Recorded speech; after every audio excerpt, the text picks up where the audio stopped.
김민우 목사라고 합니다. 말씀 보겠습니다. 여호수아 1장 9절만 보겠습니다. 여호수아 구약이고요. 여호수아 1장 9절입니다.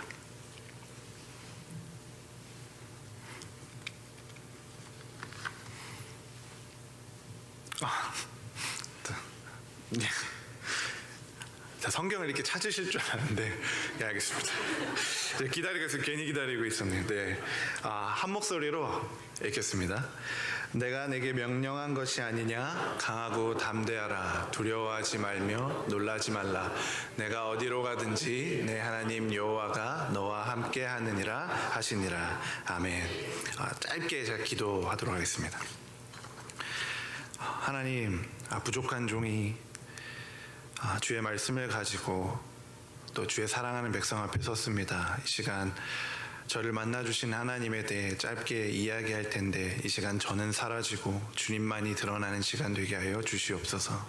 이 시간에 주인 되어 주시옵소서. 감사드리며 예수님의 이름으로 기도드립니다. 아멘. 제가 성경에서 제일 좋아하는 부분 중에 하나가 출애굽과 관련된 스토리들이에요. 왜냐하면 이 출애굽 여정에는 하나님께서 그분의 백성들을 어떻게 인도하고 계시는지를 아주 세세하게 디테일하게 표현하고 있기 때문입니다. 여러분도 잘 아시다시피 이집트를 탈출한 이스라엘 백성들이 이제 40년 동안 광야 생활을 하잖아요. 그동안 하나님께서 그들의 필요를 아주 세세하게 채워주십니다. 10가지 재앙에서부터 시작해서 홍해를 가르시고, 또 낮에는 구름 기둥으로, 또 밤에는 불 기둥으로, 또 목이 마를 때는 물을 주시고, 또 배가 고플 때는 만나와 메추라기를 매일매일 공급해 주셨습니다. 오늘 우리가 함께 읽은 이 여호수아 본문은 이 출애굽 여정의 중간에 위치하고 있습니다. 약속의 땅인 가나안을 앞두고 민족의 지도자였던 모세가 죽음을 맞이하게 되죠. 그리고 그 이후로 여호수아라는 인물이 이 모세의 뒤를 이어 지도자가 됩니다. 이 여호수아에게 주어진 임무는 아주 막중하죠. 이스라엘 백성들을 인도해야 되고 지도해야 되고, 또 이미 그 약속의 땅에 살고 있었던 가나안 백성들과 싸워서 그 땅을 쟁취해야 돼요. 하나님께서 약속하셨지만 싸우는 일이 아직 남아 있습니다. 이런 상황을 둔 여호수아의 어깨가 얼마나 무거웠을까요? 그때 하나님께서 여호수아에게 나타나셔서 하셨던 말씀이 오늘 본문입니다. 사실 오늘 이 함께 읽었던 여호수아 1장에 대한 말씀은 제가 목회자로 소명을 다시 받으면서 하나님께서 저에게 주셨던 말씀입니다. 그래서 오늘 이 설교는 설교라기보다 주회 이런 거라기보다는 아까 담임 목사님께서도 말씀해 주셨지만 제 이야기가 좀 될 것 같습니다. 제가 어떻게 하나님을 만나게 되었는지, 짧은 인생이지만 하나님을 깊이 깨닫게 되고 하나님을 깊이 알게 되었던 많은 순간 중에 하나만 함께 나누면 좋겠습니다. 저는 굉장히 이성적인 사람입니다. 누구나 이성을 갖고 있지만 저는 굉장히 이성적인 사람이에요. 고등학교 때 저희 때는 적성검사라고, 이 사람이 문과적 기질을, 감성을 가지고 있는 사람인지 아니면 이과적 기질을 가지고 있는 사람인지 테스트하는 그런 테스트가 있었거든요. 제가 고등학교 1학년 때 그 테스트를 했는데 이과 기질 100%가 나왔어요. 다른 사람은 40대 60 이런 식으로 나오는데 저는 100%가 나왔어요. 이과 100%. 근데 이 결과가 맞는 게, 제가 짧은 인생이지만 제 인생을 살면서 저를 돌아보니까 저는 원인과 결과를 굉장히 중요시하는 사람이더라고요. 그리고 비판도 굉장히 잘하고 의심도 굉장히 많고, 뭔가 이성적으로 설명이 안 되면 납득을 잘 하지 못하는 그런 사람이 저라는 사람이에요. 근데 그런 제가 모태신앙으로 태어났어요. 어렸을 때야 아무것도 모르니까 그냥 엄마 아빠 손잡고 교회를 다니잖아요. 다들 그렇지만. 근데 나이를 먹고 이제 청년의 때가 되고 보니까 교회 안에 이성으로 이해되지 않는 게 너무 많은 거예요. 하나님에 대해서도 의심이 들고 천국은 과연 존재하는가? 에서부터 시작해서 영혼이라는 게 진짜 존재하는 것일까? 죽으면 그냥 무가 되는 게 아닐까? 존재가 사라지는 게 아닐까? 때로는 이런 생각에 사로잡혀서 숨쉬기가 힘들 정도로 그렇게 이성에 되게 집착했던 사람입니다. 청년 시절에 그렇게 이성 만능주의로 살아가던 어느 주일날, 그럼에도 불구하고 제가 교회를 빠지지 않고 나갔다는 게 놀라운 은혜죠. 예배를 드리는데 설교자께서 저에게, 그 청중들에게 이런 요청을 하시는 거예요. 여러분의 인생에서 그리스도께서 여러분들에게 하셨던 일들을 혹시 잊어버리고 살고 있진 않습니까? 하나님께서 여러분의 인생에 어떤 일들을 하셨는지 잠시 생각해 보십시오. 이런 요청을 하셨어요. 생각해보면 제가 참 착했던 게, 그래도 목사님 말씀이라고 순종하며 생각하기 시작했습니다. 하나님께서 내 인생에 무슨 일들을 하셨지? 잠잠히 생각하기 시작했는데, 그러면서 떠올랐던 게 제 초등학교 시절의 이야기예요. 사실 제가 초등학교 5학년 때 죽었다가 살아난 적이 있습니다. 그때가 1995년도, 제가 11살 때 일이었는데, 그때는 저희 가족이 그 경남 창원이라는 그 부산 옆에 조그마한, 그때 당시 시골이었거든요. 창원이라는 곳에 살고 있었을 때예요.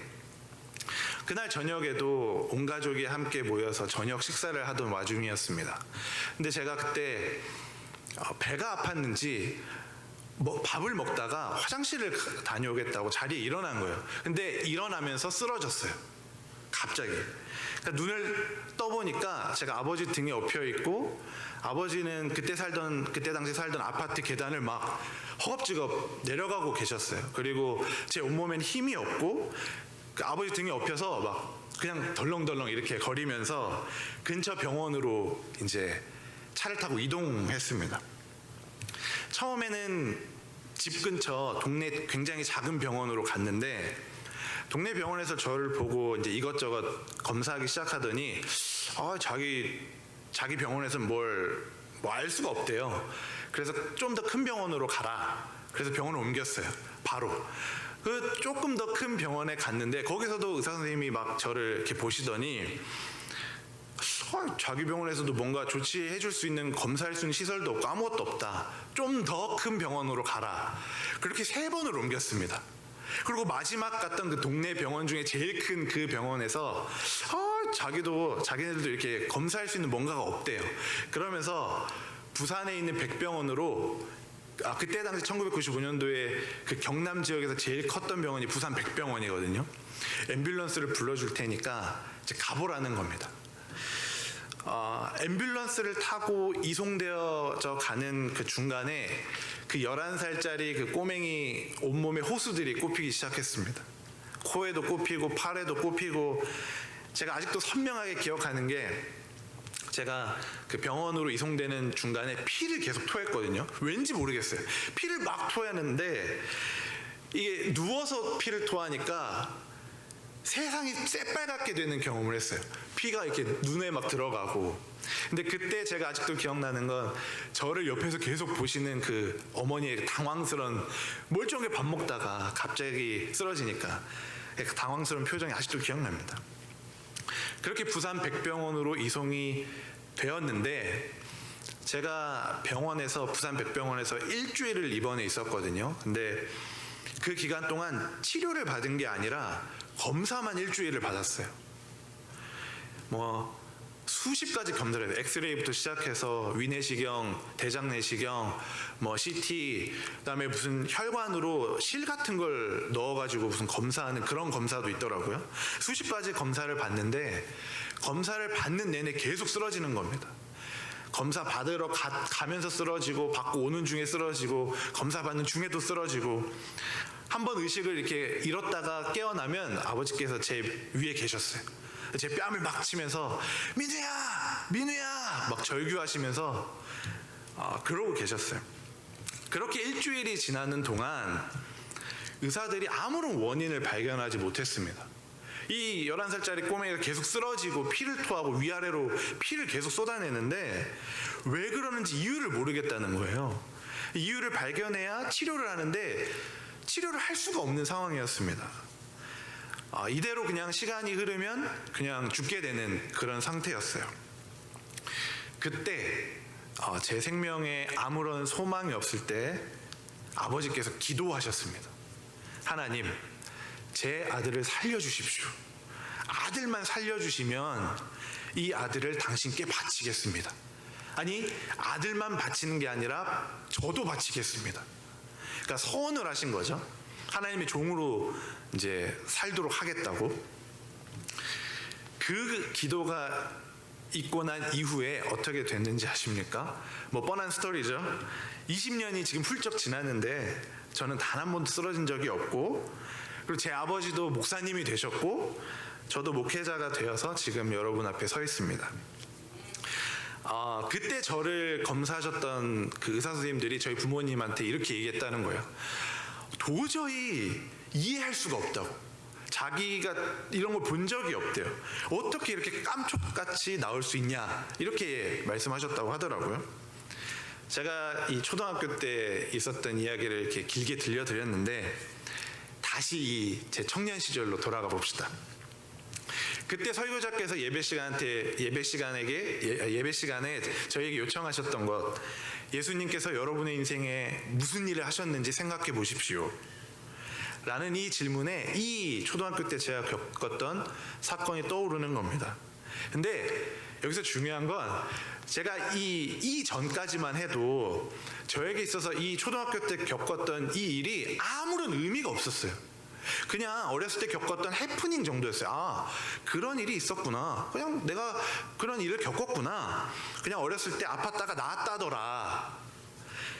그 정도의 수준밖에 안 되는 일이었어요. 저에게 있어서는. 까맣게 잊고 있었어요. 근데 그 예배 때 갑자기 이 일을 생각나게 하셨어요. 그리고 갑자기 이 일이 11살 때 겪었던 이 일이 하나님께서 제 인생에 개입하셨던 일이라고 믿어지기 시작했어요. 정말 아이러니하게도 저는 굉장히 이성적인 사람인데 원인과 결과에 충실한 사람이고, 그래서 하나님을 의심하고 하나님 증거를 보여주세요 계속 그렇게 따졌던 사람인데, 굉장히 이성적인 제 인생에 굉장히 비이성적인 사건이 이미 제 인생에 존재하고 있었던 거죠. 그걸 깨닫게 됐는데 제 마음과 제 입술에 자연스럽게 고백을 하기 시작했어요. 내 육신을 이미 살리신 하나님께서 내 영혼도 살리시는 분이시구나. 그때서야, 십몇 년이 지난 그때서야 하나님의 마음이, 하나님의 일하심이 제 마음속 깊이 믿어지더라고요. 그때 제 본성이 그리스도 앞에 내려놓는 경험을 하게 되었습니다.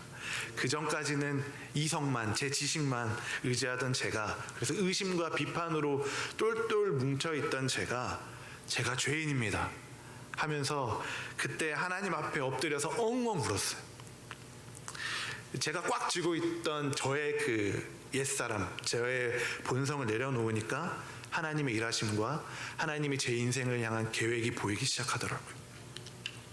그때 정말 중요한 한 가지를 깨달았습니다.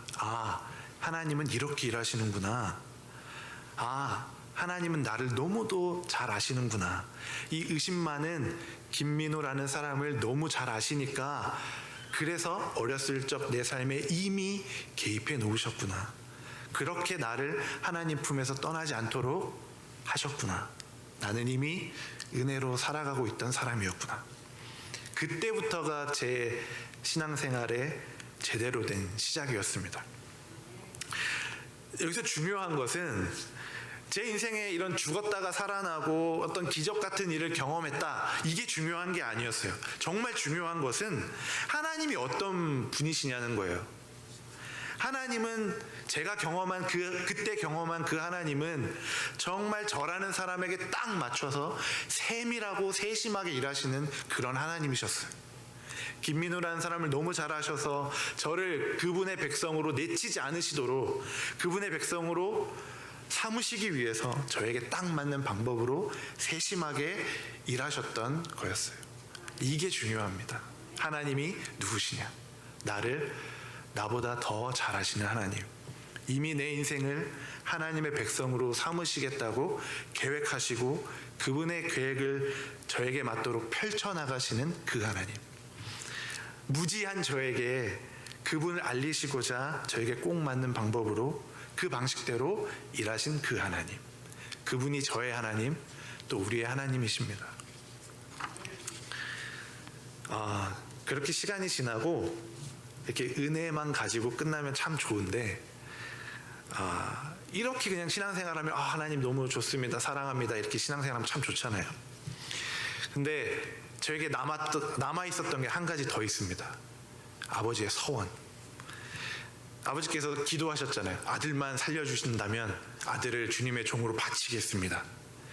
사실 이게 제 동의가 없는 서원이었잖아요. 저는 이 아버지의 서원에 동의한 적이 없어요. 그리고 이것도 나중에 알았어요. 아버지가 서원하셨다는 사실을. 그러니까 이 성경에 보면 사사기에 입다라는 그 지도자가, 사사가 나오거든요.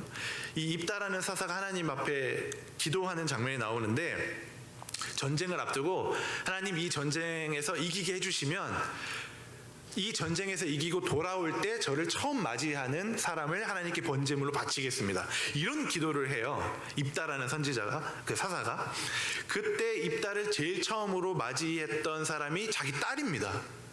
그래서 이 딸이 도저히 아버지가 했던 그 맹세, 하나님 앞에 했던 맹세를 깨트릴 수 없으니까 아버지 2달만 주세요. 그러고 이제 산에 올라가서 울며 기도하며 내려와서 이렇게 번제물을 바쳐지게 되는 장면이 나오거든요.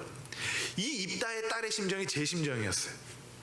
막상 이 서원의, 아버지께서 하셨던 이 서원의 존재를 알게 되고 막상 목회자가 되려고 하니까 너무 무서운 거예요. 이 제가 서원한 것도 아니잖아요. 차라리 제가 주님의 종으로 살겠습니다 했으면 그래, 내가 약속했으니까 할 텐데, 아버지께서 하신 약속이었잖아요.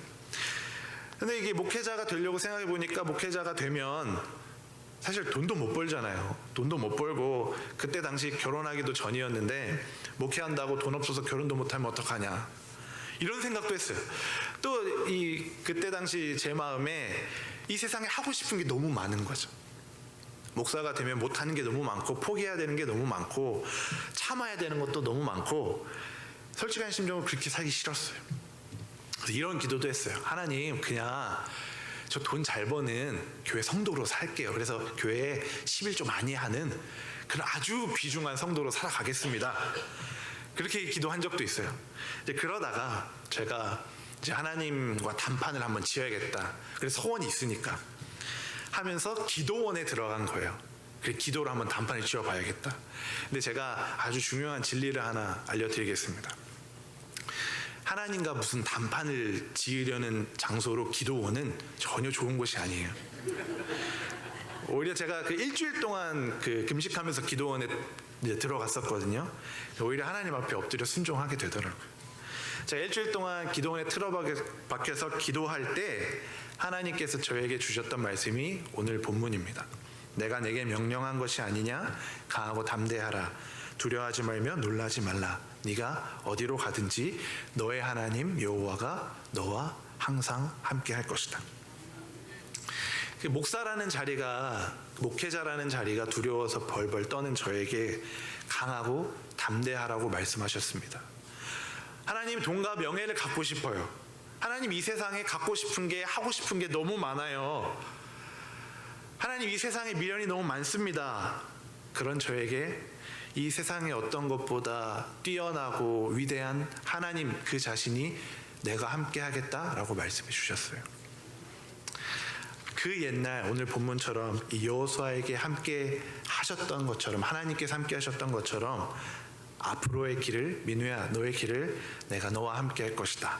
아니, 이미 너와 함께 하고 있다. 이스라엘 백성들을 출애굽시키고 먹이고 입혔던 것처럼 내 인생을 책임지겠다. 하나님께서 저에게 바라셨던 단 한 가지는 제 인생을 이미 이끌어가고 계시는 그 하나님을 신뢰하고 의지하고 순종하는 거였어요.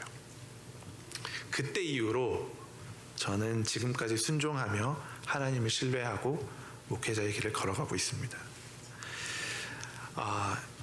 여호수아에게로 다시 돌아가 봅시다.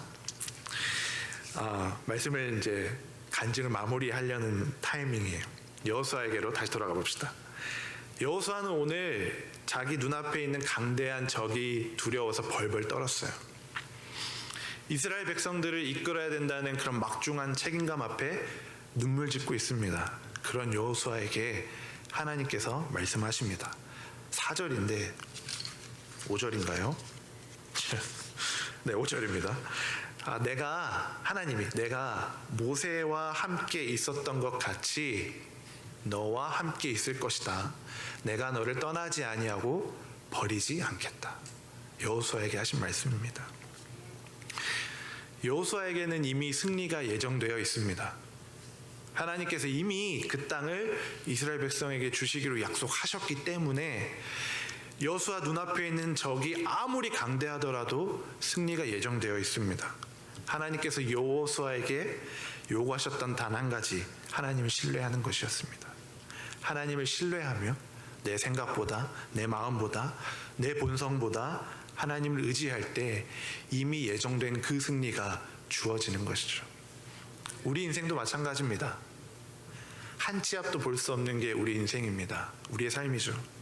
여호수아처럼 또 저처럼 하나님을 신뢰하지 못하고 때로는 무너져 있고 의심하고 또 문제가 두렵고 무서워서 떨며 눈물 짓고 있을 때 그때 우리는 하나님이 누구신지 기억해야 합니다.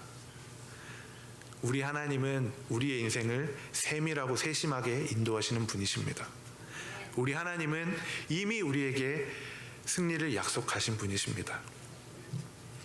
우리를 두렵게 하는 것에서 눈을 들어 주님을 바라볼 때, 하나님을 바라볼 때, 또 내 본성에서 시선을 들어 하나님을 바라볼 때, 또 나를 짓누르는 것에서 시선을 들어 하나님을 바라볼 때 우리는 주의 일을 보게 될 것입니다. 그때 하나님의 일하심을 경험하게 될 것입니다.